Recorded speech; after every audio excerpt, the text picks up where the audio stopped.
Yoshi, kakain na. Ang bilis mabilis pa sa makasabungerang may paparating na parakyan. Pero mas maangas to.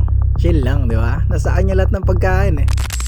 So eto na nga, nagkukumahog na naman si Yoshi para sa pagkain. Siguro nakukulangan to sa mga binibigay ko sa kanya eh. Bigyan natin siya malalaking superworm para mapawi yung gutom niya. Grabe naman yan, tumatalon pa. Dito ka, para kita yung takedown mo sa camera. Diba? Panis, talagang tatalonin niya. Ba, Yoshi yan. Sarap ng superworm no, lambot no. Puro ganun bibigay ko sa'yo ha.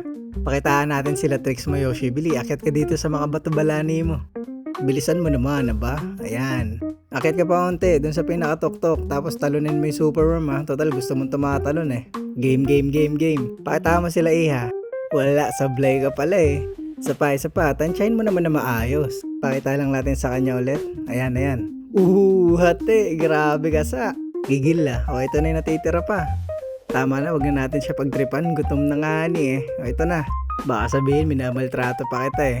O, ano ba yan? Harap-harapan na Yoshi, ganun pa rin. Kala ko sasablay ka pa ulit eh. So, di na natin papakita lahat ng kinain niya kasi medyo madami. Pero ito na lang pakita natin. Tinry ko ulit siya i-handle. Sobrang maldita na siya ngayon kasi medyo matagal na din yung last kong pag-handle sa kanya eh. Ayun, nagwawala Though hindi naman siya nangangagat, pero kailangan ko pa siya ma-corner para lang mahawakan. Kaya mas okay, mas madalas sila na-handle talaga. Kasi pag hindi, possible bumabalik yung wild instinct nila eh. Pag nakita niya ako, alam na kakain kaya lumalabas. Pero pag magpapahawak na ko, maarte na. Kailangan na ulit suyuin si Madam Yoshi Nagkukulang ka na ba sa lambing?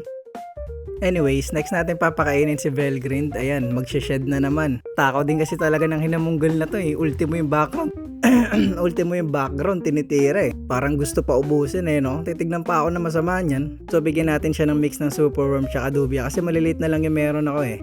Ayun na, inumpisahan na ni Velgrind. Mukha pang pademure sa una eh no. Pero mamaya simula na talaga ng tunay na laban. Ayun na nga, natutulak ngayon takip eh. Ayusin lang natin yung camera. Pati daliri ko Hinahawakan na nga yung food dish para hindi mausog nga ni. Pati ako dadalihin mo na naman Grabe sa katakawan Feeling ko pagpasok ng 2026 kasi laki na to ni Veldor eh. Sipag din kasi mag-shed. Parang kada labas niya sa video either pre-shed siya or tapos na.